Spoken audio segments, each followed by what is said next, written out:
it in Vault 4. Vault 4. Thanks, pal. Oh, right.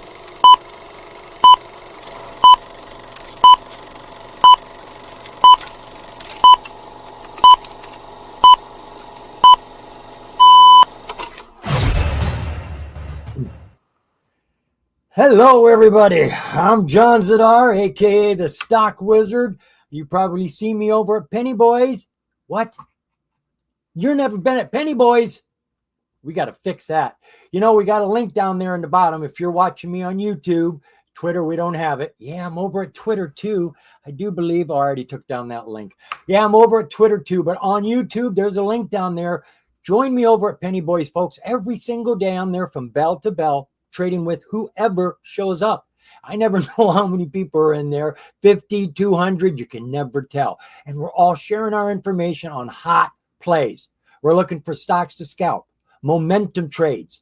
We're hitchhiking. We're on the expressway catching cars going by at 60 miles an hour. We're going to get to where we want to be, in the gains, in the green, in the money. So join me, folks, please. And this is coming from Penny Boys. That's why I make these videos, so that you understand we're there to help you learn how to trade. This is On Top and Hot Live, where we like to talk about hot penny stocks. Normally, I'm doing most of the talking, and I'm going to do most of the talking today too, but we're going to be looking at stocks that you've requested. Now, I didn't get a whole lot of them today, and if I don't talk too much, maybe we can get some of the stocks that are coming in during the show, which I haven't been doing a whole lot of here recently because I'm talking too much. But I'm not just BSing you, right? I'm giving you a lot of good information as far as I'm concerned. So I want to thank all of you for showing up here, the ones that come early and get me going, like Velmore. I can always count on her. First in line virtually all the time. Velmore likes to look at warrants, and I'm glad we are going to look at a warrant for a stock that's not a penny stock, but most warrants are penny stocks. And boy, there are some opportunities if you've got your eyes on them. And that's the thing. You've got to be watching warrants. They don't jump out at you like other stocks do. We also have Dino Trades, and I've got your ticker taken care of too, Dino, my favorite Bambino. Aww. We got Lee. Thank you, Lee. Mark is stepping in just here at the last minute, or first minute, I should say, 4:01. Thank you, Mark. Appreciate you being here. Let's see. I'm talking, and nobody's saying they can't hear me. Penny Stalker, you're here early, buddy. Great to see you. Oh, shout outs to anybody who's helping the community. I know you're out there helping the community too. So I appreciate you being here. Let's see. You're doing a great job. What about DFTC? DFTC. All right. That's going to be the first ticker we get to. No, we've only got 3 tickers to look at. We will get to DFTC. So B87. Hello, brother, from Sweden. Hey, I appreciate that. You know what? I'm Norwegian. I am Norwegian. Zidar is Czechoslovakian, the last name. My grandmother lost her husband, married a Norwegian man, took on his name, and voila. Where do you think the beard came from? Egads. Great to have you here, buddy. Steven Spear. Hello. Glad to have you, Steven. Don't know if I've seen you here before, but if I see you here again, I'll remember. All right, folks, I am ready and primed to show you what I've got. And I've just got to hit my buttons right so that you keep up with me here. Yep, we're on the right track. I've got my other computer. Speaking of, this has been a real drag for me today. I've got 2 computers. The primary one I work with, do everything I need to do. And then my secondary computer, which has got multiple monitors so I can see lots of charts at the same time, and maybe even TV. You never know how boring the day is. Well, the second computer went weird. It turned off, but only one of the monitors, and the second monitor looked like it had glaucoma. Part of the screen went dark. It was just a little bit of circle in the middle. And it's like, what happened? Well, I got that one monitor to work, and that's it. So I feel like I'm driving around with one eyeball today. Then this computer, doggone it, a lot of these browsers have these automatic corrections when you type. Underlines it when it's wrong, a big red line, so you know to fix it. Ta-da! Well, mine does that too. Well, today it decided to underline every single word I type. And I make a lot of mistakes. So I've been having to read every single thing I type just to make sure it is right because it ain't working anymore. So yeah, I've been a little off my game today. So I need to relax. I got a lot of information I want to share with you. And after a day at Penny Boys playing momentum stocks all day, I'm a bit wired. And it was a good day. I know every day I come here and say, I lost money. I'm always so busy. I kicked ass today. I played the IWM, the Russell, puts down all day today. I think I must have played 20 of them. The last few I lost. I was getting a bit greedy, but I made well over $600 today just on a down market on one stock, getting in and getting out, getting in and getting out. Had fun, and I'm ready to share more fun with you. So we're going to take a look at a stock here that Belmore is interested in, but she's interested in the warrant, not the stock itself. We're looking at APLMW. The W is for the warrant. This is a clinical stage cancer biopharmaceutical company. We're going to get the best description about this from their news from October 13th. This helps me get around. They got a super low float. They were in hot water with the NASDAQ. All of their news is basically wrapped around that. But to make it all sweet and short, they're coming out the other side clean. Everything looks good. So let's take a look real quick at APLM. This is Apollo Mix. And I said, what was it? The 13th? This one right here. Operational continuity. Yes. And where's my highlights? Bloody hell. I had highlights here. Okay. The company, hold on. Where are my highlights? My highlights are not coming up, and I've got a lot of stuff highlighted here, so it better come up for me. It's not even coming up down here. Trading. All right. Looking at the news, the NASDAQ halted the company. They said they wanted information, and when you read the news press, they don't give you any insights to what they wanted to know. So we had no clue at that time. Well, the short of it all is that they changed accountants. And NASDAQ had questions about some of the old accounting. So they had to get things together to get that information together. And basically, at the end here, they continued their listing. NASDAQ says they've got no problems. Nothing is going on with them. So everything is back on course. They did have troubles. Things did look scary. Nothing scary. False alarm. Let's just continue on our way. So that's what's going on with the company. Obviously, good news. The stock jumped today 56%. This stock is up at $30. Now, it is the warrant we're looking at, which is a penny stock. That's down here at under 3 cents. Now, this is something you need to keep in mind, folks. Whenever you hear any big news, anything going on with the stock, catching attention, you see it jumping on the charts, and it is running. See if it's on the major exchange. Chances are it is. And see if it has a warrant. You can normally tell a warrant because it has a W on the end, or it has a /WS. There are other ways to mark warrants, but that's pretty much the best way that they do it. And if you're doing a scan over at Thinkorswim or somewhere, you don't even have to look at the tickers. If you look at the description, they're the only description that have dates next to them because warrants expire. So there's dates next to every single warrant. So if you just go down the description of the names of the companies, anything with a number is a warrant. So you find companies that are running. If they're doing 50% that day, chances are the warrant's going to do 100%. It's going to run harder and faster. If the stock's doing a couple 100%, the warrant could be doing 1,000%. I'm not BSing you here, folks. Yesterday, I did a video on COOT, ticker COOT. The stock ran about 500, 600, 700% for screwed up reasons. Watch the video, you'll understand. But the warrant went from 2 cents to 36 cents. And it didn't happen all at once. It happened over a matter of hours. So you had time to get in and take gains. Now, here's the problem. When people look at warrants and they see a 200% jump, they go, oh, I missed it. It's all over. How much run is the stock doing? The warrant is going to run based on the heat on the stock, not its own chart. It is looking at the stock itself. If that stock is running hot, the warrant's going to run hot, and it's going to run harder and faster, and it's going to give you bigger gains. And the liquidity is going to be brief. You're going to have volume pour in, and then it's going to stop. Then it's going to pour in, and then it's going to stop. And you got to take moments to check when you can sell, because the price is not going to be equal to the bid. You get serious gaps between the ask and the bid. And you got to wait for it to get close for the stock to start moving. And then when it spreads out, be very careful selling on a spread. You could actually sell for a lot less than you think you are. So APLMW, Apollo Mix's warrant, is down here at about 3 cents. She fell about 0.5% today. Now, the weird thing about warrants is you can't see how many there are.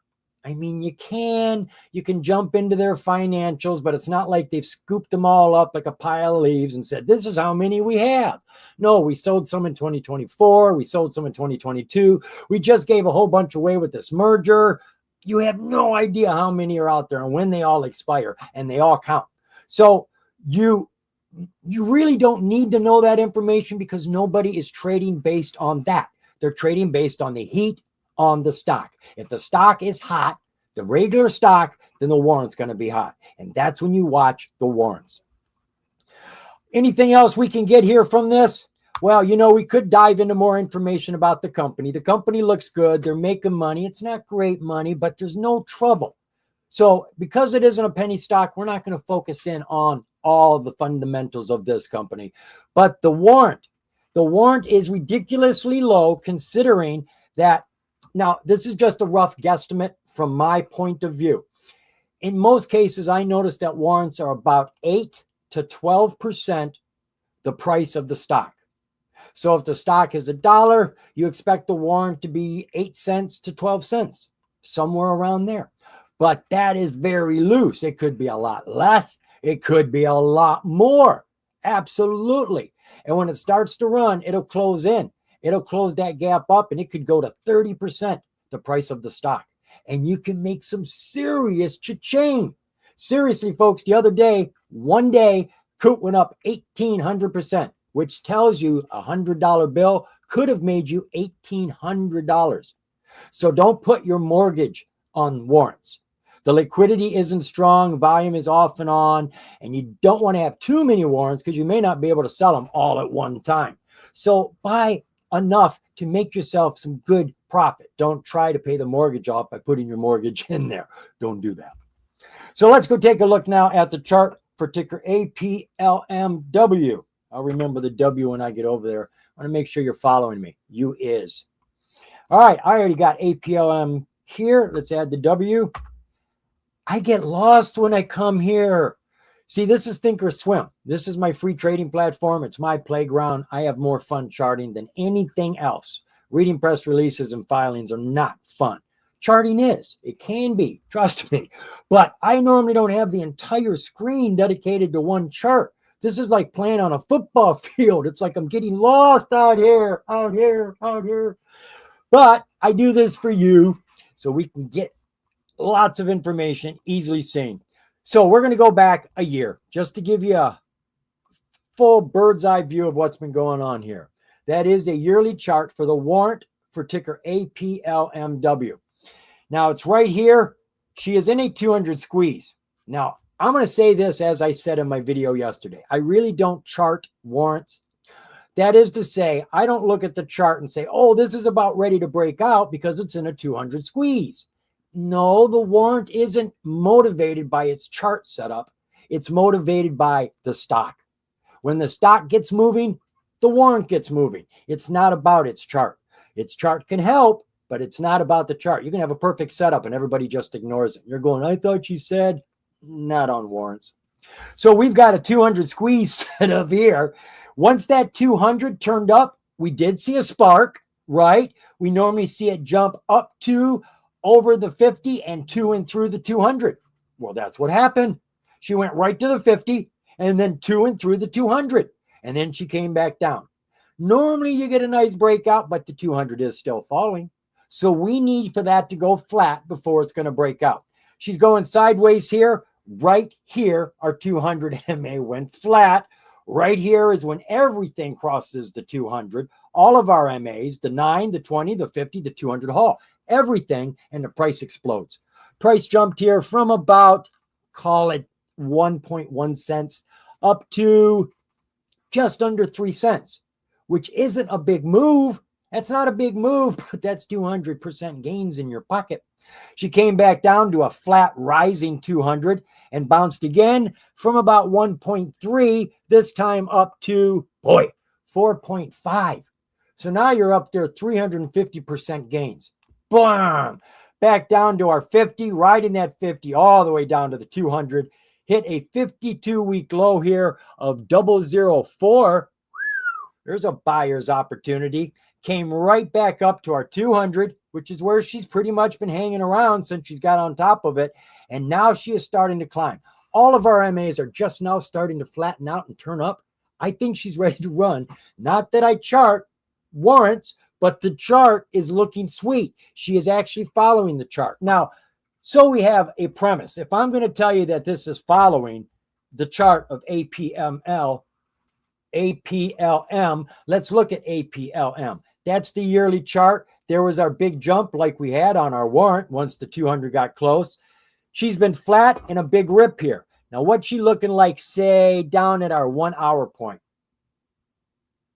Wow. So we've got swells going on here, right? Like the ocean, ebb and flow, row and po. She is rolling on this very easily. You can almost predict what's going to happen. Now, she is at the top now, right? So honestly, to me, I think she'd be rolling back down, but she's floating over top of a rising 50, a rising 200. So I think she's just going to keep rolling uphill right now for whatever has got her going. Now, right now, all we know is she's out of hot water. I don't know of anything she's been doing. I didn't do a deep dive. You'd need to know that. But at this point in time, everything is still warm. Everything is still looking like it wants to climb. I'd be putting APLM warrant on my watch list at 2 cents and the stock is at $30. What should the price be of it? $3? If we're going 10%, right? 8 to 12%, 10% is the average. So the warrant should be at $3. Can you imagine? Can you imagine the stock going from 2 cents to $3? What? Folks, can't even tell you how much money that would be. I think that's like $15,000 for every $100 bill that you invest. That's where it should be. And that's not impossible. You could see it go from 2 cents to 30 cents to 60 cents to $1. You could easily see that. Absolutely. If there's enough push on the stock, you can see these warrants run. All I can say is when you go to sell, you're going to be excited. You're going to see it move and it's going to rip and you're going to say, oh my God, I can't believe I got 3,000% gains. And you go to sell and you're rushing because you feel like you're going to lose it. Someone's going to take it from you. Make sure to look up here at your ask and your bid, folks. The ask and the bid can have a big spread on it. And you might see a price that just jumped to give you that 3,000%. You may have been at 1,000 and it just jumped to 3,000 and you went, boom, I'm going to sell now. Well, you may sell and only get 1,000% because the bid did not move. The ask moved, but the bid didn't. The price moved, but the bid didn't. You've got to wait for that bid to move. So make sure to look at the bid before you sell. Your excitement playing warrants can get the best of you. Trust me, been there, done that. Okie dokie. Let's come on back. What you guys doing over here without me? Oh, let's see. I'm reading. Femi, we got another pick there from Mark. Thank you, Mark. Appreciate that. Femi, that's that drug for women, isn't it? Yeah, for lady stuff. Something like that. Death Fly isn't bad. DFLI, yeah, I bought some warrants on that just the other day, as a matter of fact. Could have made some money. I think she was popped up today, but I missed it. So yeah, DFLI and the stock itself finally is starting to warm up. You need to get some rest as well. Who, me or Mark? We all need rest, baby. We all need rest. All right, let me get a drink here and then we will go take a look at another stock. I didn't hit my button. Good thing I got that other computer. There you go. So now we're going to take a look at Dino Trades. He has brought us, well, actually he brought me two, and I had to decide which one. And I don't have a lot of time. I don't want to do due diligence on both and then choose one. So I just kind of focus in on a couple things, and I can't remember exactly what I focused in on here, but I've ended up choosing EDHL. This is Everbright Digital Holdings. It's a Chinese company working out of Hong Kong. They basically work with businesses over there with the metaverse and virtual reality. This company got hot back before COVID. Just before COVID, the metaverse was the thing. Everybody was about the metaverse. AI hadn't come into the picture yet. It was all about this virtual reality, silly stuff. And that's where everybody was focused. That's where this company originated from, and it's doing well over there, still doing that. They have got very low daily volume today, not a lot of interest. They have approved a reverse stock split of 1-5 up to 1-50. And they've only got 26 million shares. So that's going to leave a very small float, regardless how small this reverse stock split is. And a reverse stock split that leaves a small float has a much better chance of being successful and running on the charts afterwards rather than falling. No news or filings. That's right. We're going to be looking at the chart, and there was a huge drop in July. When I saw that drop, I ran back to see if I missed something.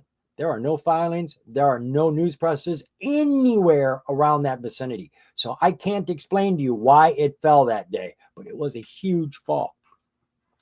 And I can actually take you over to Stock Titan to show you that there is no news, because they don't show you all the news here. They just kind of go back so far and stop. So let's get our ticker here. We are looking at EDHL. I can remember that. EDHL. It's not a matter of remembering. It's a matter of typing. This is Everbright Digital Holdings Limited. The company, as I said, works in Hong Kong. It offers a range of digital marketing solutions, including metaverse stimulation, virtual reality, and augmented reality design and creation, creative event planning and management, and then a lot of other things too. They're helping businesses to grow. So let's get some information here about the company. We'll just start over here, go this way. Not a lot to look at. Relative volume for the company. Over the last 30 days, she's been doing roughly 8.8 million shares. Today, she's done less than half of that. She's done 3.5 million. Share structure for EDHL. All right, this is where I started to dig around because I knew something was wrong. They tell us here outstanding share count is 1,000 shares. What? 1,000? No such creature. Can't exist.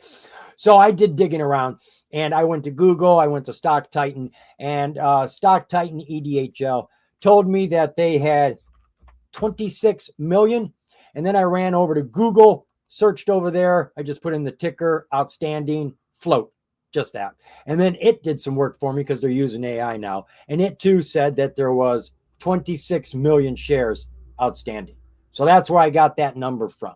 And since we're here, as I said, there was a big drop in July on the charts. Here we have news in August. There's our next piece of news in May. There's a big gap right in the middle there. And it's the same thing over here. There were no filings on that day or that month. So I can't tell you why it fell. Not a clue. Market cap isn't going to be accurate. It will be 26 million times the price. So it's going to be 26, 27 million, somewhere around there. That's just simple math there. Take all the shares, multiply it times the price. Voila. Taking a look at the financials for EDHL. They've been growing over the last few years. Started off at about $815,000. We got to add 3 zeros to any of the numbers. Jumped to 2.8 the next year. That's millions. And then about 2.8 at the end of 2024. And their profit is growing as their revenues grow. It's all even Steven right there. Quarterlies, Chinese companies don't like to give us quarterlies. At least they don't show up here, but they're out there. Looking at the balance sheet and remembering those 3 zeros on these numbers. Cash and cash equivalents, think of it as the bank. We got about $400,000 in the bank.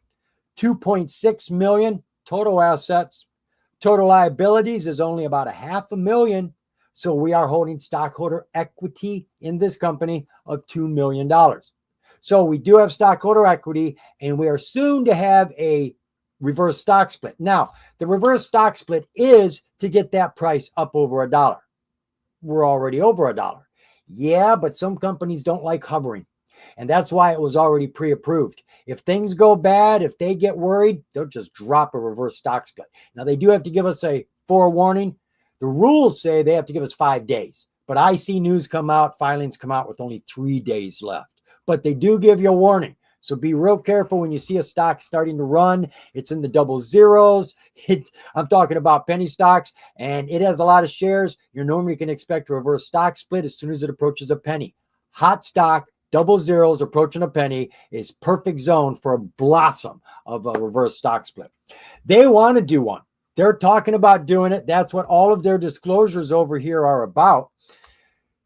These 3 here are about the reverse stock split. Let me see. Here they talk about the reverse stock split. There's not going to be any fractional shares allowed, blah, blah, blah. They give you all the information here, and all of these top 6Ks are about that. Then you have this 424B3. Why do you do that after I highlight it? This is about 7 million shares being put onto the market to be sold, but they are not being added to the OS because these are not new shares. They're coming from an insider, an investor in the company.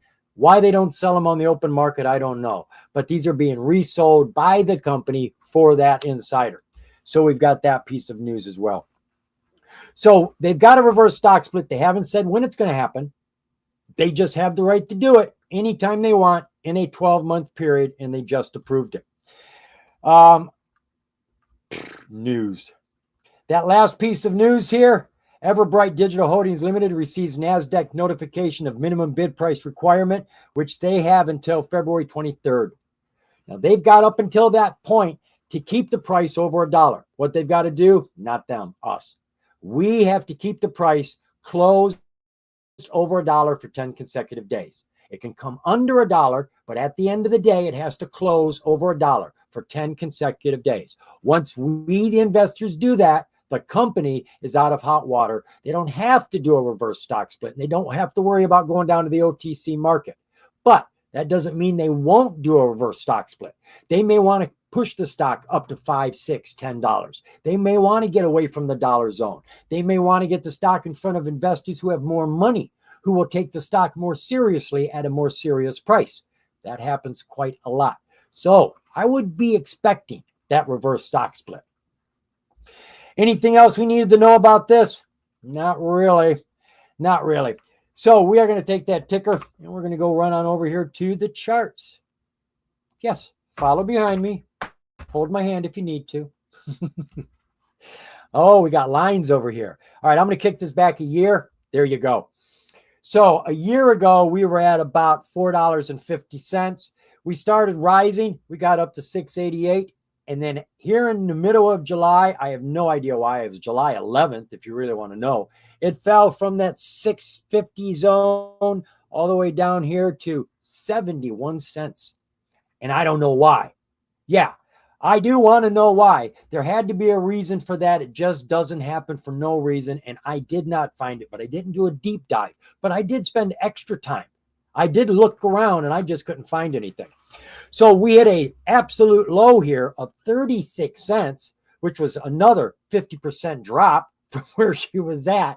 Then we had a big jump here. You can see the volume here and the volume here. Both of those correlate to the only jumps you really see on the chart ever since that fall. And this is when she was running towards the only MA available. She's on top of the 20 and the 9. This is the very next rung in the ladder, and there is no 200. This is it. So she was running for it. She is so tired of being down here on the floor. She's eager to go. So we were expecting a run. Well, she ran towards it, and once she got to it, she just petered out. Came right back down underneath, and then we had another rip right here. Lots of volume came in. That was on the 14th, which was 2 days ago. She jumped here from 50 cents up to $1.25. That's a 150% run right there. Came back down, landed on the 20, and she's bounced and she's climbing. Looking not bad, actually. Now I want to back this up so I can get a better view of our oscillators. Our PPO is not looking bad. Look at that. She was on a downtrend for a very long time, all the way from this fall. She has now crossed over right now. All of our oscillators are in the hot zone. Everything is pushing up. We are in the overbought just barely. I mean, we're like at 69.9 right now. Everything looks like it's ready to explode on the yearly chart. Our 6-month, 4-hour view, not a whole lot more to see except that she is revving up, right? She took off there 2 days ago and she's floating on that 9-day MA. No doubt that. She is not coming below it. She doesn't need any help. She doesn't look heavy. Her bars are still nice and thick. She's pointing up with her wicks. Still looks good to me. All of our oscillators are climbing ever so gently and slowly, which is nice. Not too much volatility. We can count on a nice, easy growth like that. Coming on down to our 20-day, 1-hour view. So she was in a downtrend for a long time here this last month, hitting this low of 41 cents and bouncing hard and fast. Now, let me see. When did that news come out? I want to take a quick look over here. I know you can't see, but I can. I want to see if this news came out. That was on the 29th. So their news came out at the end of last month. Why she jumped? I do not know. I see we had a low bubble. And if there's no news and there's no filings, you know what that tells me? The stock has value. The company. There are people that look at these 52-week low bubbles and they go check out the fundamentals. And if they see a company has value and they see it's undervalued, they dive in. And you will see the price not only start to climb, it will rip. It will jump and make a hard, strong move. That's what we got there. Right off of that low bubble, she went from 41 cents up to $1.21. You're looking at roughly 300% run. Came back down to the 9. Beautiful. You got to fall back to something. 9 is the best place. Stayed on that 9 until she ran into the 20. She's not looking like she wants to fall. She's going sideways with some gradual climbing. Everything looks good here. We're running out of supports and resistances now. Now, what we've got here is I set up supports and resistances on this big run right there. Okay. We are now approaching what I call the big money run.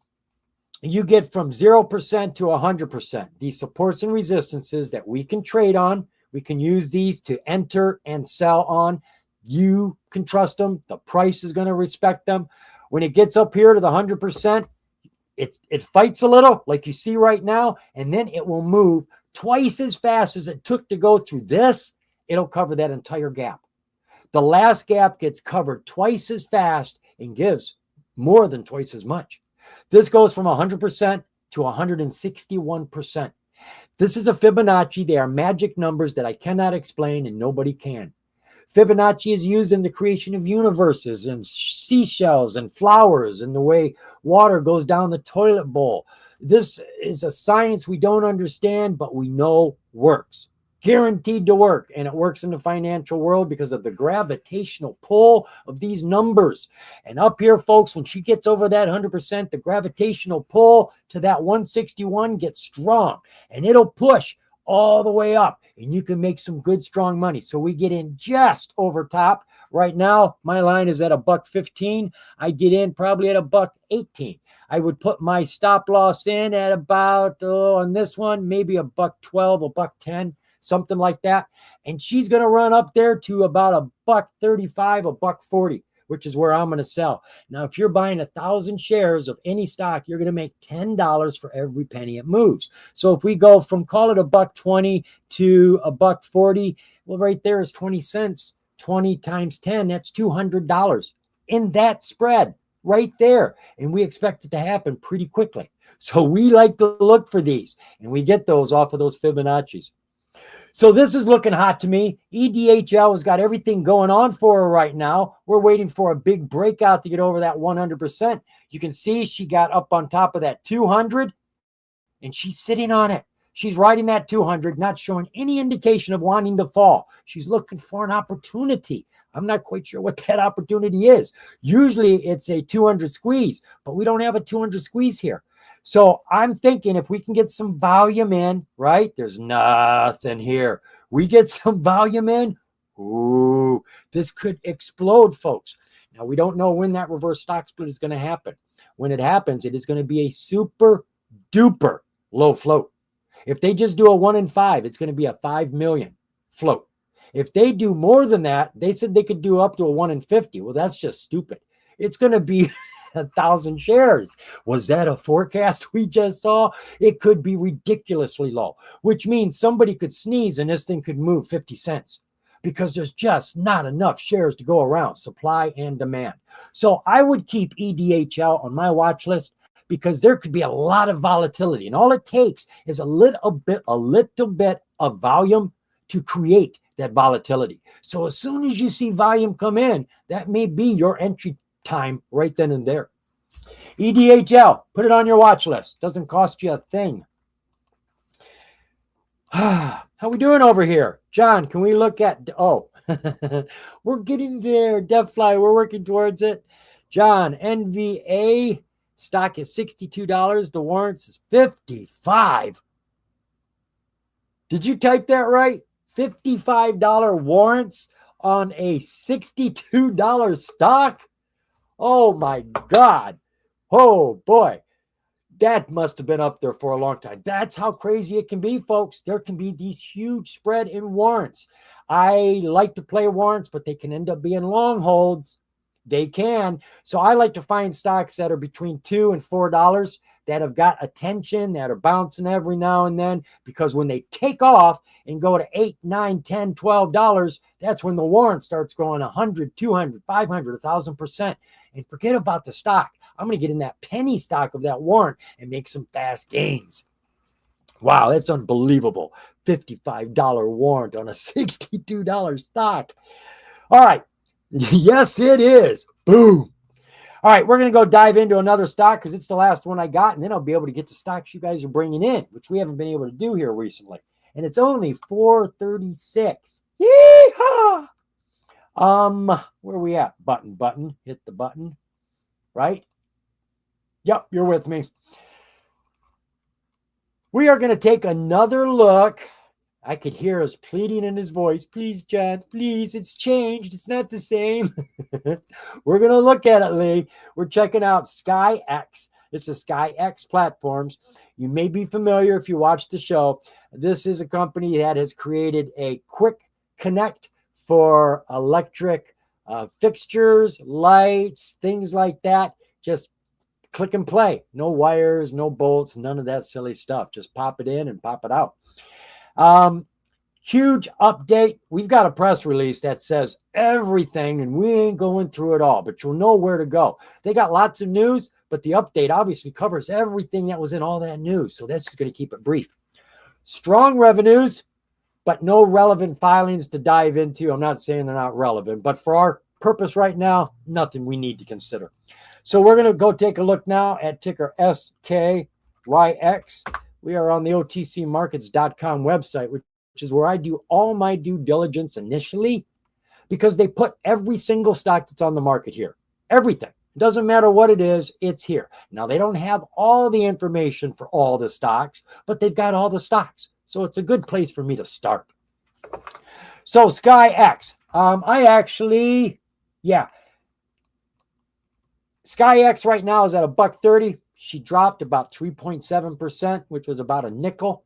She is on the major exchange. She's on the NASDAQ, which means you don't have to pay for any of your transactions. You're going to be able to trade this pre-market and aftermarket. There's a lot more money and a lot more volume up on the major exchanges compared to the OTC. And there's a lot more rules. Now, the rules aren't for you. They're for the companies. Keeps the companies honest, keeps our investments safe. Huge difference between the OTC and the major exchanges. So this company, I did click this here, but it doesn't actually take you. This is where it went. So I went out and found it and held it here for us. This is their website. This is skyplug.com. This is a picture of it from the top. That is going to snap in to, we got a video here. There, just snaps in. It just goes right in and clicks and just locks. You know, we use this sort of thing on power tools and all sorts of things on our bits that go in our drill bits. It's got those two little balls on the side and it locks going in. That's all they've done. They've created this very quick, easy way to connect light fixtures, speakers, all sorts of things. Now, they've got their own products They've got glow lights that stay lit up like night lights. But they've also got this, let's see if I can find it here. All-in-one platform. Is this it? Yeah, this is like a one thing does it all. First off, it's a speaker, so you can listen to music. You can put them in each room so that you can use them as intercoms. You can talk to people in the rooms. You can use it as an emergency communication. I've fallen down and I can't get up. Phone 911, call the fire department, get an ambulance. It is a smoke alarm. It is a CO2 detector. It's doing all this stuff. It is a nightlight. It's got that going on for it. Let's see what else. Premium speakers. It is an Internet of Things hub. So anything you've got connected, turn on the living room lights, turn down the heater, whatever you've got hooked up, it'll all work through this. The ambient light, and I'm sure it's got other things too. And that's one of their big features, that this all-in-one product that they've got here. So let's take a look at the relative volume for the company. It's up about 50% of what she's been doing, which isn't a whole heck of a lot considering she's on the major exchange. She's been roughing it at about 500,000 here over the last 30 days. Today, we're at about 651,000. Share structure for SkyX, we're at 112 million outstanding. That's all of our shares that we trade and all the insiders. Insiders get, let's see if the numbers are right. Nope. See, deja vu. This is from 2022. So these numbers are not correct. I would have known that because you add our float with their shares, it should equal that. That don't work. So they are going to own something. We're going to be left over. We're going to get the leftovers. And it looks like they own a pretty strong portion of it. So we're going to have a pretty decent float, whatever the heck it is. Market cap right now, we're at about 150 million. Financials, SkyX making money? You would think so. They are big. Slowed down a lot during COVID, right? Nobody was interested. Then in 2023, we jumped from $32,000 in 2022 to 59 million in 2023. Then kicking it up to 86 million in 2024. Remember those 3 zeros, right? We got to add those to any of the numbers on any of these charts. And the profits are kicking up gangbusters. We went from 13 million 3 years ago to 13,000 to 24.5 million. Good for them. Quarterlies, they're doing about 20, 22, 23 million every 3 months, and they're bringing home roughly $6 million in profit. That's $2 million a month in profit. Balance sheet for the company. Well, their cash and cash equivalents are bouncing around between 10 and 12 million over the last few years. Right now, we're at about 13 million. Total assets, we're at 65 million. Liabilities is less, about 59. So we've got a wee bit of stockholder equity, not a lot, 689,000, somewhere around there, just about $1 million, if it hasn't changed here in the last few days. Taking a look at the disclosures, anything recent to consider? Yeah, it's a couple weeks old, but that is an 8K, material change. Real quick, you can just dive in and look at the bold headline here. They're changing directors or officers. It's important, but I don't want to really look at it right now. Form 4s are filed whenever the insiders acquire or dispose of the company's stock. That can be big news. They buy a lot of shares. Don't you want to know why? They may not have said, but they're buying shares. That says something. And if they're selling a lot of shares, you may not see any news. But if they're selling a lot, that may say something. It may be an indicator. So we always like to check. So dive in here, and the first thing you need to do is just go right here to code, right there in the middle. That code, P for purchase, S for sale, that's what we're really interested in. Anything else, you may be interested. I'm normally not. If you are, come down here to explanation of responses, and they'll tell you what's going on up here. So this is something going on. It'll tell you how many shares they've bought or sold and for what price, and go all the way over. You can see how many shares that person owns. And that person's name is right up there and who they are in the company. This happens to be the president. And this Form 4 happens to be for options. I don't understand it very well, but it's for options, not buying or selling shares, just like this Form 4 here is as well. So there are no other filings that we really need to consider here. What we need to look at is that chart. Let's go take a look at it.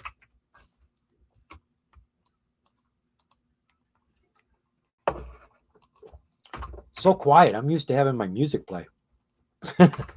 Oh, what was it supposed to be? Oh, SkyX. I got too many spaces in there. And now I got too many S's in there. SkyX. Every time I say this, I think of the Terminator. I just think of the Terminator every time. All right, we're on a 5 minute. Let's kick this back to our yearly chart. Yearly chart, we've got a 52-week high of $2.13 in February, falling down to a 52-week low of 88 cents from $2.13 in April. So that was just 3 months. We hit our high and low, and we've been pretty much flatlining it right here in the center at about $1.20, $1.25. Hasn't been going anywhere for months. She's been underneath the 200 for many months. And right now, she's actually trying to get up on top. She's tried it before, not with a lot of success. She's trying it again right now, looking stronger than she's looked before. Our oscillators, let's see what we got going on down here. Looks like our PPO is climbing. Our ADX is climbing. Our green uptrend line is above the red downtrend line. That's how we know which trend is in charge, our uptrend. And the yellow line shows us how much strength the dominant trend has. The higher that yellow line gets, the stronger the dominant trend is. The lower the yellow line, the less strength it has. Right now, our uptrend is growing in strength. Our MACD is climbing, pushing up, and our RSI is right at 56. Don't want to see it any cooler than that. Level out our chart and take a look at our 4-hour view. High of 215 down to that low of 88 cents. And she's really trying to climb. I mean, she's not doing it hard and furious, but we do have an incline there. Let me get my line. There's no doubt that we're climbing there. Matter of fact, there is the, what do they call this? The regression channel. You can poke any day, close your eyes, and just poke the other day. It don't matter where you are. You can be clear up there. It will lay it in there for you. And you can see exactly what's going on. I like to use these occasionally, not too often, but I do use them. Bingo. Coming on down to our 1-hour view. So she's gotten over the 200 with all of her MAs climbing. Every single MA has now crossed the 200. The 200, it's flat. I'm going to call it flat. It looks like it actually could be hinting downwards, which I would hate to see that. It looks like she is kind of rolling. I'd like to see her actually push up with this price pushing to a high here. We could see it level off. Our 50 is climbing. Our 200 is climbing. Our 20 is rolling. Now, the 20 is like a steering wheel to the price. It gives you a hint where the price is going to go. When you see the 20 changing directions, watch your price to start changing directions. So we're watching that right now. It is in a decisive point at this very moment. You can see that. All of our oscillators are right in the center. Everything is coming into the center this very moment. 5-day, 5-minute. Well, we had a pop here. Look at that pop. We went from $1.05, a low here, all the way up to $1.44. Boom. Wow. That's volatility. She came back down, landed on our 200 haul, got on top of the 50, and then just did a silent breakout. She didn't get too excited about it, but she did just walk right over the 200-day MA, bounced on it after breaking out, and continued on her way. And she's been climbing ever since. She hit this high. She came down, bounced on the 200 haul, came real close to it, and now she's fallen down to our 200 MA. She is leveling out. She's hanging out underneath, kind of like the magnet effect. You can tell she doesn't want to leave the 200. She's not cleaving to it, but she doesn't want to get too far. So I'm thinking right now she's going to try to slowly work her way back up over this 200. She's not aggressive. She just likes to work it slowly and easily. So I'm thinking that's what she's doing right now. Ebb and flow. Ebb and flow. She's just going to roll right back up and over. Again, all of our oscillators are pretty level, but if you look, you can see they're starting that uptrend just a little bit right now, which is all we really need. You just need a hint to get in line.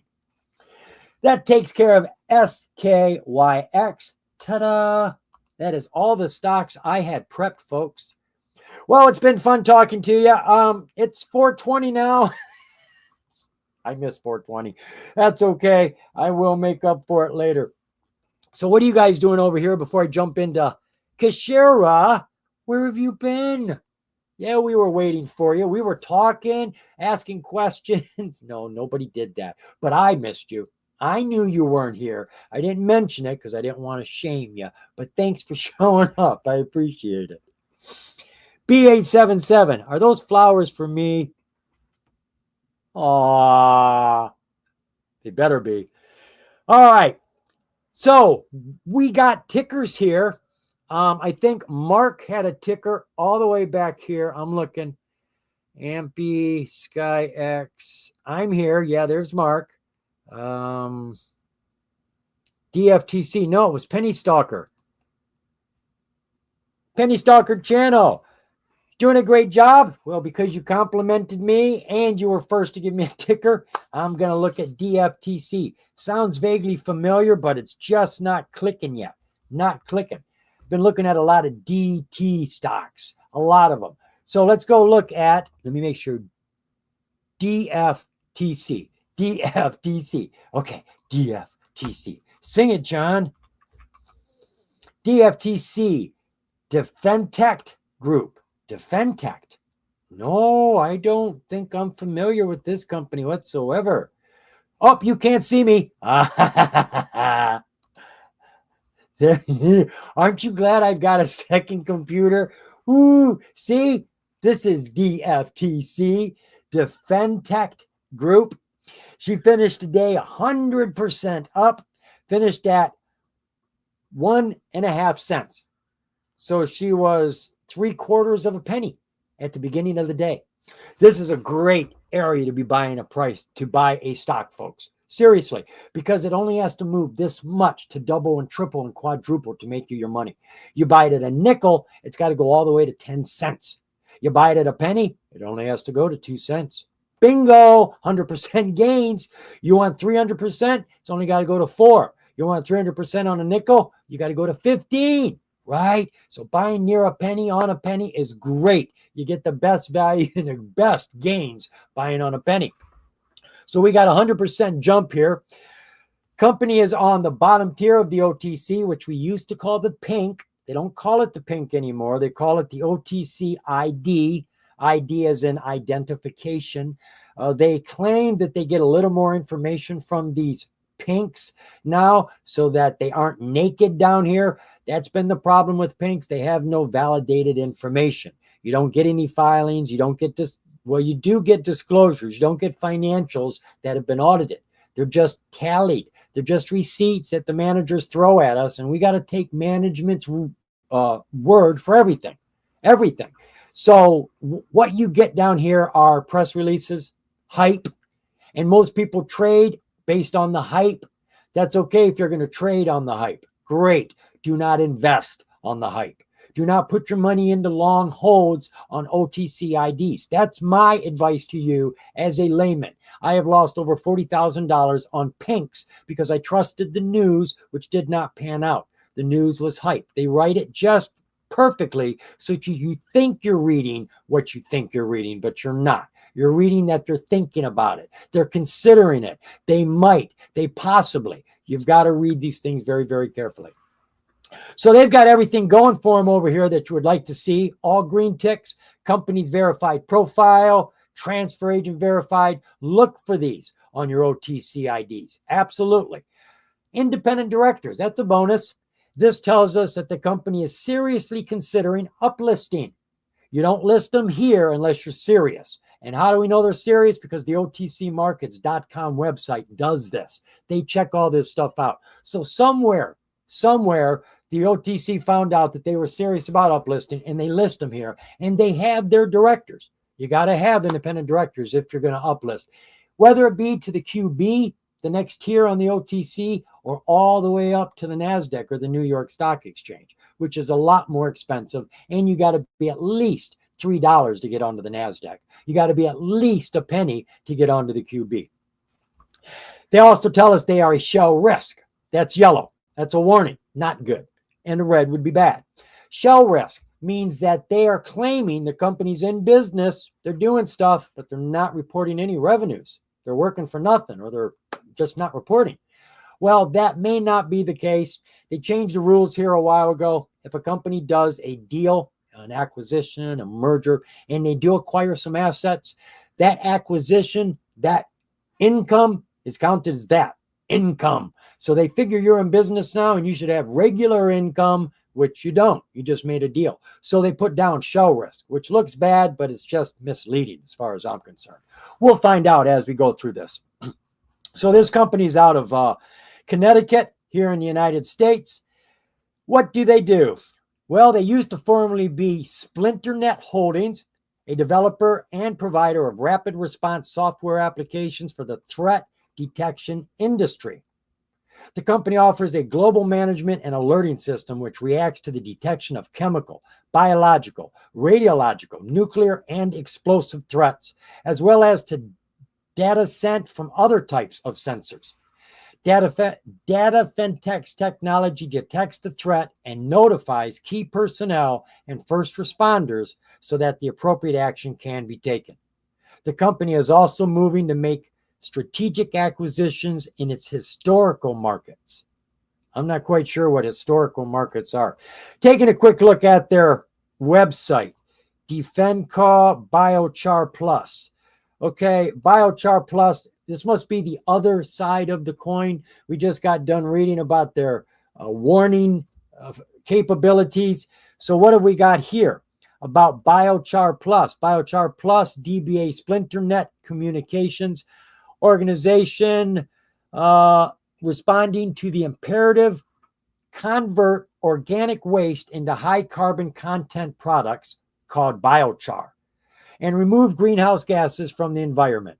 The demand for both the products and the systems that produce them is supported by the existing economic and environmental cost of the disposing of waste in the financial incentives from the U.S. government. So if we dive into this, and I'm not going to now, it seems to me they've got a technology that is going to help us get rid of bad CO2 gases, carbon, and it's going to help us turn stuff into useful things. And they're doing this because there's probably some financial incentive from the government. And they probably are right there ready to get some of that. We're not going to dive into any of that, but that would be my best guess at this point in time. So they've got two sides of the coin here. They're working with that CO2 stuff, which you need to do some more due diligence on. And they're working with the rapid response for dangerous situations. Warning, Will Robinson. Got them robots out there helping us. Now, I'm not quite sure if it is robots or what it is. We don't have time to go into all that, but you can dive into it. You know where the website is. You can get that information. So what was the relative volume around the company today? Well, on the OTC market, which did 2.5 billion shares for the entire OTC market, all 12,200 companies, they had to share that, and a lot of companies didn't get anything. This company got about 1 million of those shares, when normally they're doing about 250,000. So they did 4 times their normal volume today. Share structure for the company, not bad. Outstanding share count is about 83 million. Check the dates. We can trust this. Insiders own about 30 million. We get the rest, about 53 million, which pretty much adds up to that right there. So we've got a decent float. It's not super duper low, but it's under 100 million. And you've got the insiders there, which have about 50% of what we have, which makes me feel good. The insiders are right there with us. I like to see that. So everything looks copacetic here, except that market cap. What the heck is up with that? About $623,000 is our market cap for the company. Take all those shares, multiply it times that price. That's what you get. Financials for DFTC. All right. We have money on the books at the end of 2024, $27,000. Doesn't look like they're making any money. We don't see any cost for this. Let's look at the quarterlies. All right, what do we got here? First 2 quarters, they've gotten $30,000 for something. Maybe something to do with their CO2 systems. Maybe they've got patents. Maybe they're licensing something out, something like that. So they are making some money. I don't know if I want to call them a shell risk, but it's definitely not revenues. It's nothing to get excited about yet. Probably not enough to pay the employees. Let's put it that way. Balance sheet for the company. We got about $119,000 in the bank. $139,000 in assets. We got $20,000 somewhere. Receivables. Somebody owes them $20,000 and they got $119,000 in the bank. That's all their assets. That's it. Sounds a little naked to me. Total liabilities, ouch, $3.5 million. Who do you think's paying that? You're darn tootin', it's us. $3.3 million. Companies getting paychecks? Sure they are. Go look at their disclosures. Management always gets paid. I doubt they even have any employees. Well, the management's getting paid by us. And if they've got a company vehicle, we're paying for that. If they've got an office, we're paying for that. I'm not crazy about that. So yeah, we would be holding a bag at this point if we weren't scalping it for a momentum play. Taking a look at the disclosures. And we got a quarterly report that's well over a month ago. Scroll, buddy, scroll. Uh-oh, I'm froze. Why am I froze? See if anything else is moving. Yeah, that's moving. Okay, that's not a problem. I'll just open up another OTC page. It happens. Freeze up. Wow.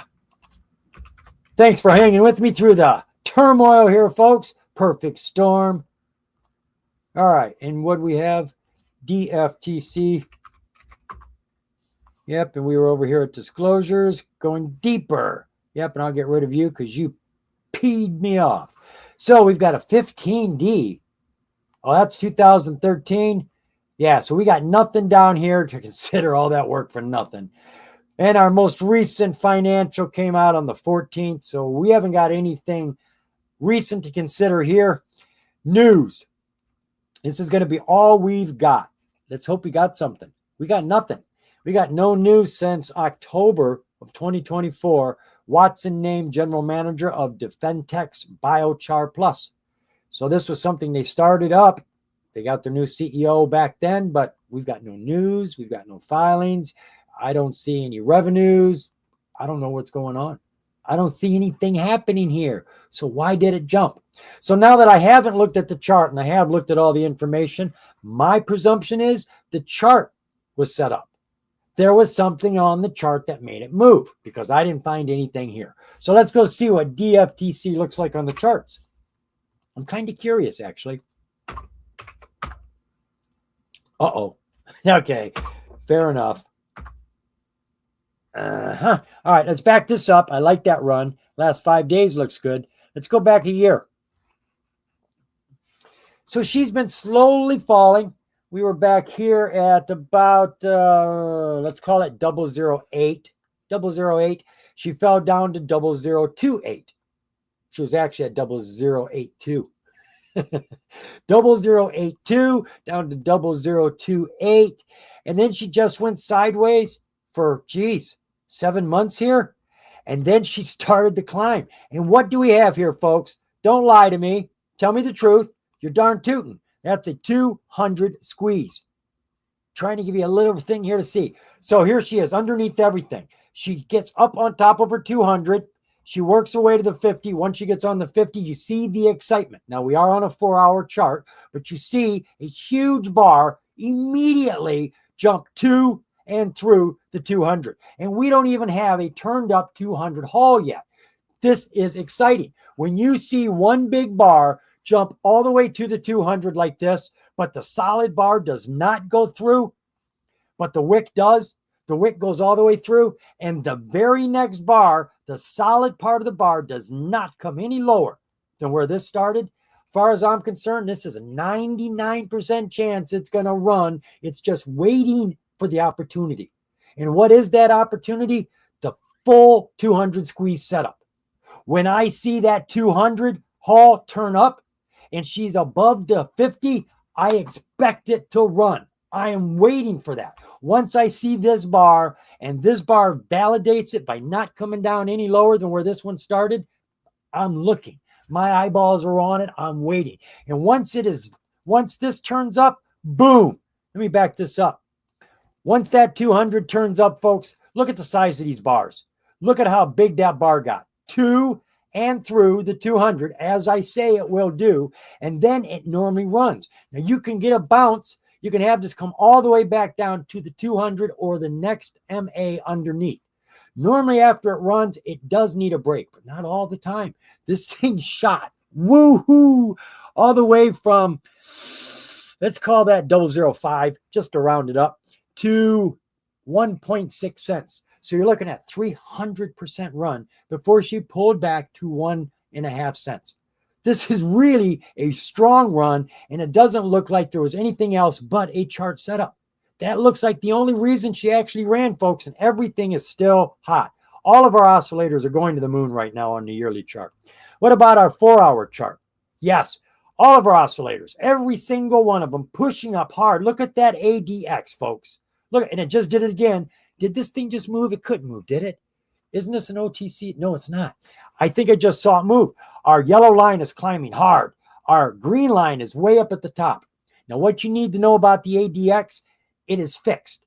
It does not get any stronger than the ceiling. That is the ceiling right there, 100%. 0 is the floor. So when these things hit the top, you're at max capacity. You can't get any lower. You can't get any hotter. This is right up there at max capacity, and this yellow line is pushing towards it. Can you see I'm getting excited? There's a lot of heat in this chart. I love heat. I can feel this stuff. Look at that. Look at that PPO. We're ripping, folks. This is a launch. Everything is getting ready to go. Take a look at our, nope, it's a half hour. I wanted to see the hour. We'll see the hour. Why not? There's your hour. So she's flat here at 0028, really doing nothing. She gets up on top of that 50, and then she just starts working it, and it's 9 all the way. She's floating on her 9-day MA, folks. We're on a 1-hour chart, floating on the 9. When you're on your 5-minute, your 1 minute, and you see something, oh, she's falling, and you start freaking out, and you're about ready to sell, stop. Come back here, look at the hourly chart. Look at the 30-minute chart. Look at the 15-minute chart. Is it floating on the 9-day MA, the 9 MA? If it is, don't panic. The 1 minute is like looking at somebody's eyeballs to know where they're going to go. They can look in 100 different directions before they actually look in the direction they're going to go. So don't let the 1 minute be the end all to end all, right? Go to your other charts to make sure you're seeing it properly. This is growing. This is looking very, very strong. All of our oscillators are strong. Yeah, we had a crossover here on our ADX, but our green line is still above the red line. Red line's on the floor. And look at that yellow line. Where's it at? The ceiling. Lots of heat here, folks. Look at this. Everything is on fire on the hourly chart. Haven't seen a code chart yet. Not for this stock. Let's take a look at our 5-day, 5-minute. Zoom, zoom, zoom. Got a low bubble on one side, high bubble on the other side. It's a perfect chart going from 4 cents to, well, look, just get rid of the zeros. That's 4 to 16. What's that? That's 400% run. 400% run on this little itty bitty stock. And she is still climbing, floating on the 9-day MA. Even when she has a red bar, she didn't break the 9. That's on the 15-minute. I thought I was on the 5. Now we're on the 5. Okay, let's look. She broke the 9, came down to that low. Now we're on the 5-minute. The very next bar, she's back up. Don't panic. Very next bar, she's back up. These are buying opportunities. When I see a low bubble and the very next bar comes back to where it was, to me, you're looking at the middle of a slingshot. You just pulled it back, let it go. It's coming by. This is where it started, and it's shooting. That's what happened here. That's a slingshot. When I see it come back the very next bar, I know it's going to continue on its way. So I just buy in right there. Seeing it hit and pop, I buy in and I ride it just like this. And you see, even when she's falling, she's only respecting the 9 days. So do not panic. This is the 5-minute chart. Let's just see what that 1 minute does look like. Oh, come on. We're floating on the 9-day on every single chart from the yearly, all the way down. If you don't put this on your watch list, don't even come to next week's show. I mean it. Don't even come to next week's show. DFTC, this belongs on your watch list, folks. She is getting attention with little volume. She hasn't really exploded yet. Wait till this thing explodes. Whew. God, am I getting hot? All right. Let me come on back here, cool down a little bit. Who did that to me? You penny stalker, you. Got me all worked up over that stock. Did you see those charts? Nothing to get you excited over there at the OTCmarkets.com website. That was ID too. That was an OTC stock. I don't normally get excited about OTC. That felt good. Whew. My God, I'm sweating here. I really am. Yeah, you got it, buddy.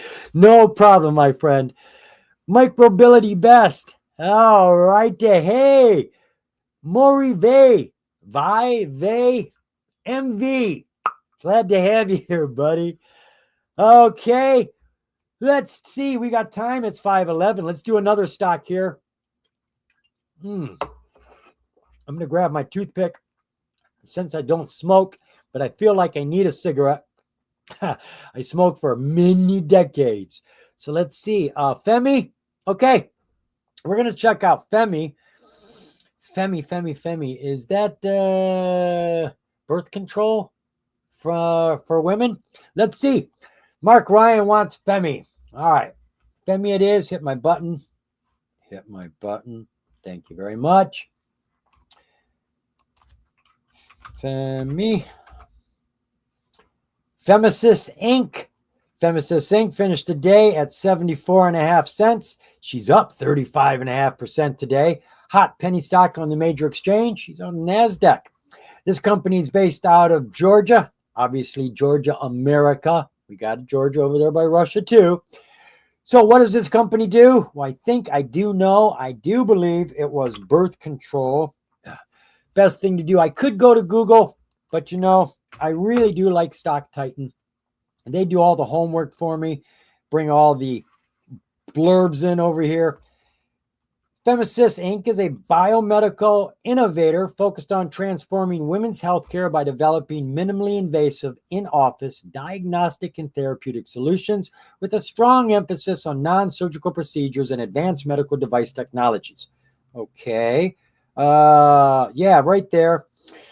Infertility. Femisys has developed Femiseed, an innovative intratubal insemination device that delivers sperm precisely to the natural site of conception. Just what I thought I'd be reading today. Offering a minimally invasive alternative to traditional intrauterine insemination and more invasive treatments. Went too deep. We didn't need to go that deep. So yeah, I figured out what this company is all about. So let's see, since we're over here, let's just make use of all their information. We've got an outstanding share count of 43 million, market cap of about 23 million. She is down 16% over the year. Looking at the news, our most current news here, the company is to show off a little bit at the ASRM 2025 Scientific Congress Expo. Show everybody what they've got going on. 21 days ago, Femisys accelerates European growth for FemBlock with Chembomed partnership. Have no idea what this is about. The one nice thing I do like about this is you don't have to read the news over here. A lot of times you just get these bullets, pros and cons, which is kind of nice. Strategic partnership provides access to major European markets, which is always good. FemBlock is the only non-surgical permanent birth control option on the market. Whoa, first mover advantage in Europe. That would be huge. Recent CE mark approval enables European commercialization. That's a big deal. You got to have that. Technology eliminates surgical risks and reduces healthcare costs. Every woman wants to avoid the knife. I think men do too. France represents the largest single market opportunity in Europe. I can believe that, and I'm not going to say why. Market adoption and physician acceptance still needs to be proven. Competition from established surgical sterilization methods may affect the update. I'm not worried about any of that. Sounds like a big deal to me. Sounds like they've got a very strong catalyst going on over there. Don't think there was any more news here we really needed to consider. Femsys partners with medical electronic systems to launch FemSperm analyst kit for use with FemSeed. You may want to dive into that. That sounds pretty important. All right, and this one goes all the way back to the beginning of September when they expand their FemSperm product line. I will be in the market for that, won't I? Not my thing. So we've got lots of news here, lots of things going on, lots of reasons for it to be moving. We got any disclosures? We got a new investor. That was over a month ago, an SC13G. It's somebody who buys enough shares, they become an insider. A 13G and a 13D, both are the same thing, except one is a silent partner. The other one wants say in what's going on. I can't remember which is the difference. This is Alumni Capital. They have just gotten themselves 4.7 million shares and now own a respectable virtual 10% of the company. And you see that quite often, 9.99%, because at 10%, it's a different game. You got different responsibilities, different filings, different forms, and they cost more money. So a lot of people just go up to 9.99% and they stop right there. So that's a good thing. You've got a new investor that just came in. And then we've got two Form 4s. I know they're a little old, but I just like to see. That's an I. I'm not interested in it. I'm not even going to peek. And the other Form 4, a little earlier, that's also an I, not interested. So that takes care of all the information, as far as I'm concerned, for Femi. What we need to do is check out that chart. My favorite part of doing due diligence is the charting. So welcome to my playground. Think or Swim. It's the only platform I've ever used. I do use TradingView sometimes, but I would be lost if I had to use it all day. I would be lost if I had to use it for a video. This is the only platform I've ever used. So I don't even know how to use Webull or anybody else's. So this is Femi. We're looking at a 1-day, 1-year chart. We've got a 52-week high here of $1.80. That happened in February of this year. From that point, she took a downfall hard from $1.80 down to 30 cents. That's like a 600% fall, though they don't measure them that way. She then went sideways for quite a while, had nowhere to go, right? She is here on the 9. 20 is too far away. All the rest of them are too far away. The price is not a bird. It does not fly. It's a kangaroo. It jumps. It can jump pretty high, but it can't jump limitless. So we've got to wait for these lines to come down to us. Once they come down to us, then we start to climb. We've seen some excitement here. Woohoo! The 20's coming close. The 20's coming. Way over here, we didn't see anything. Once you got on the 20, the bar got big. Once you got up on top of the 200, the bar got bigger. Once you got on top of the 50, the bars got humongous. You can see the excitement building up. Now we're on top of the 50. Whew. Things are calming down. We're still on top of the 50. We're bouncing on it. We're getting our stuff together. We're waiting. What are we waiting for? We're waiting for the MAs to start leveling out and turning up. We need some draft. We need some heat coming off that fire to push the price up, like helium, right? Like a hot air balloon. We got to get that heat up. So here comes our volume. Our MAs are starting to turn. Our 20s already turned the right direction. Our steering wheel, it's going up. Our 50 is about flat. Our 200 is just about ready to turn up. Folks, that's going to be a 200 squeeze. There's our 200 MA up there at 98 cents. We're down here at 74 cents. Yeah, somewhere around there. I think it's going to blast off. I think this puppy's going to take off. Once this tomorrow morning is going to turn blue, I think she's going to rip from where she's at very quickly up over $1.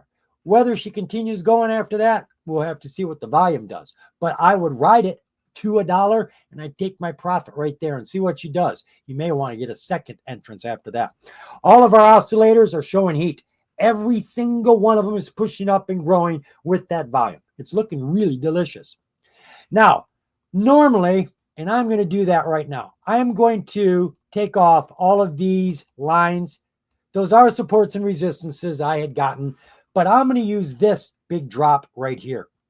I'm going to grab my Fibonacci and I'm going to poke the top of this drop. And then I'm going to come down to the bottom. The reason I go from top to bottom is because it puts extra lines for me over top, right up here. 161%, 261%. If you do it from the bottom up, it puts those lines down here at the bottom. What do I want them at the bottom for? I want them at the top. So I go from top to bottom, and now these are my supports and resistances that I am going to be playing on. I will be getting in over top, just over top of these, and getting out just up underneath them. And I will ride this all the way up to the top, up to here.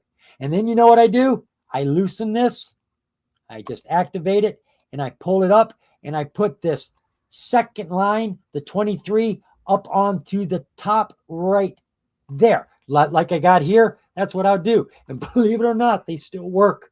They still work. So when you get to an all-time high, when your stocks have no supports and resistances because you don't have anything to draw them from, use a Fibonacci off of the last big run and just drag it up and put it on the second bar, the 23%, drop that on the tippy top of your high and use that as your supports and resistances for all-time high stocks. That's what I've been doing. Nobody's ever taught me that. I've never seen anybody else do that, but a lot of things I do. I've never seen anybody else do. So that's what I like to do here. And this is looking pretty good right now. Coming down to our, let's go down to our 4 hour. Wow. Where the heck did, let me back this up. Where did that come from? Where the, oh, right. That's based here. Okay, I see. I don't really need that right now. That really got in that kind of confused me. My bad. It's been a long day, folks. Lots been going on in this brain very quickly all day long. So let's see where we were at. Okay, this is our 1 hour chart. This is a good place to pick up at. We're flat, right? We got nothing going on underneath the 200. We hit a low here. She bounced right back. That would have been a token sign to me to get in. She did jump after market here the next day, and she did climb a couple days later. So that could have been a token sign. I'm not saying these token signs happen ASAP. There could be some delay, but they happen, right? So we had a drop to a low here of 31 cents. Back up, and now she's working to get on top of the 200. And once she got on top of the 200, it was a different game. She started pushing away very quickly from about 37 cents all the way up to 98 cents. So you're looking at almost a 200% jump right there. Went sideways and then fell down to the 200. She's under the 200, getting her crouch on like a cat does. Cat crouches down just a few inches to jump how high? Really high. Really high, right? A little crouch can give you a big pounce. Well, that's what I'm seeing here. Look at our flow and ebb. Look at our lines. Look at how they're flowing nice and easy, falling here. And now everything is turned up, including our 200. When did everything start rising really fast? When the 200 haul turned up with the price over top of it, over the 50. This is when you get your boost, folks, your turbo. This thing ripped from 55 cents up to $1.19 before pulling back. And it looks like she's still pushing after market right now. Everything is climbing right now. All of our oscillators are on fire right now. This is another very hot chart. I'm liking this. Take a look at our, I do want to see the 30-minute. I don't want to give this up too soon. I'm enjoying this. So we've got a nice jump there. You can see that was quick and hard. She came down to the 200, which she is respecting. She isn't falling away from it, but what she's really respecting isn't the 200 MA, it's the 200 haul. The 200 haul is a friend to the price. The 200 MA don't give a hoot about the price. It's a pain in the butt. Every time you're under it, you're drowning. You're underwater. Every time you're over it, you're in the air, and that's why you move real quick. You're finally out from under the water. But the 200 haul is like Babe Ruth. And you put the ball in front of Babe Ruth's bat, what happens? It's gone. It's out of here. Well, down here is Babe Ruth. That yellow line is Babe Ruth's bat. The green is the ball, the price. Bam! That red line is a home run. out of here, out of the park. And this thing is ripping hard. 30-minute chart, everything is hot. 5-minute chart, whew. All right, folks, should have sold here. That's parabolic. When you see a stock go parabolic, there's no excuse for not selling unless you're in it for a long hold. If you're in it for a swing, you should be selling on parabolic because every parabolic comes down. Once you go straight up, what are you supposed to do? Turn this way? You just can't keep going straight. You've got to come back down and bounce because you're a kangaroo. So when you see a stock go parabolic, sell at least half. You don't have to sell everything, but sell half and then buy it back because it's going to come back down somewhere. And the difference between what you sold it at and what you buy it back at is your profit. You made money basically shorting a stock when you didn't short it. And this is the best way to get extra shares on stocks that you are in for longer plays. Watch those big moves. When it does a parabolic, you sell something and buy it back in when it falls. And then when it finally does what you want it to, you got more shares than you started out with. And you can thank me later. So this is looking really good, folks. Look at the volume. Look at this. There is no volume to talk about. Nothing. Our PPO really isn't doing anything here. Flat, flat, flat. And all of a sudden, we have life. Life is coming. Our MACD, the same thing. All the life has been today. So we've been looking at the chart getting warm, but it's been warming up for today. And today is so hot, it is still cooking after hours right now, still pushing. All of our MAs are evenly combed, nice and even, no big gaps between any of them, no fall room. There's just bounce room. Everything is supporting everything, like the planets, gravity, just perfect dimensions to keep us right where we need to be. That's perfect. That is perfect right there. Look at all of our oscillators. Everything is just now starting to bend up and starting to climb. All of our MAs are already climbing. Our price bar was super thin, a little thicker. Now it's fat and it's on top of the 9. Do I have to say anything more? This needs to be on your watch list too, folks. Femi, gonna be hot tomorrow. Europe, you ready for Femi? Whew, I think that's it, folks. My brain is starting to fry here. It happens. What time is it? 5:27. That makes sense. Oh, God. Okay, folks, I have enjoyed my time with you. Let me see if you made any last comments here that I should be aware of. Death fly isn't bad. No, it isn't bad. It's just taking a long time to move. Long time. Goodness gracious. John, NBA. Yeah, you told me about that. Let's see here. Did you see SRKE has been creeping up again? I don't see any news. Yeah, I'll share it with you. But they have a new website in the Max Share. Did I look at SRKE? Did we look at it? Seems like a deja vu.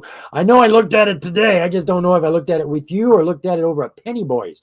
I look at a lot of stocks. But over at Penny Boys, I rarely look at the news. I look at the news between 7:20 and 9 in the morning. Every single day. And I post the news I find, and I'm not picky. I'm grabbing the news as fast as I can grab it. And I'm not saying yes and no. I'm just grabbing it, putting it in Twitter, and I'm putting it on our Discord page, and I'm putting it on one Facebook page. So you can keep up with pre-market news every single day with me. And I'm looking at hot charts, and I'm posting hot charts that I find. Between 9 and 9:30, I'm focusing in on Penny Boys now. I'm letting them know what we're doing. We're playing hot charts, and this is how we're going to do it. And I tell you. And then I give you information, what to be looking for, not to rush into a play at the bell. This isn't a bloody race. You got the whole day to cherry pick your plays. And we share the information. And we do this up until 9:30, and then we just wait 5 to 15 minutes. And what I normally do here, folks, and this is gold, do this, practice this. When the bell goes off, watch the market for 15 minutes. Whatever chart you're watching, mark the 15-minute bar high and low. That's your box. Now drop down to the 5-minute chart. Wait for something to break out of that box. When it breaks out of the box on the 5-minute chart, go down to your 1-minute chart and look for your entries. Now you know to either play up or down. I play both when you play options. But if you're just playing stock, you're looking for those ups. But when she comes down, underneath those lines, you know to sell. Don't be hoping, folks. Hope is too expensive for most of us. It's a commodity we can't afford. Just take your gains or take your little loss and move on to the next play that's going to be better for you. Don't force a play, folks. Plays don't have any love for us. Don't give them any love. We're just trying to take money from them and move on. All right, folks, I appreciate your time today. I hope I shared something with you that made sense, or better yet, makes dollars. I hope you learned a little bit, maybe from charting or where I get my information. It's all about what you know, folks. And it isn't about what you know being accurate. Yesterday, Coot ran 700% because everybody was wrong. Nobody understood what the hell was going on in China and Trump or the tariffs. And still, we made lots of money on Coot. Remember, folks, the more you know, say it with me. Oh, who did that? I heard that. Yes, the more you grow. Thank you, friends. We'll see you next week. Bye-bye. Home Alone? Really? Okay, Home Alone.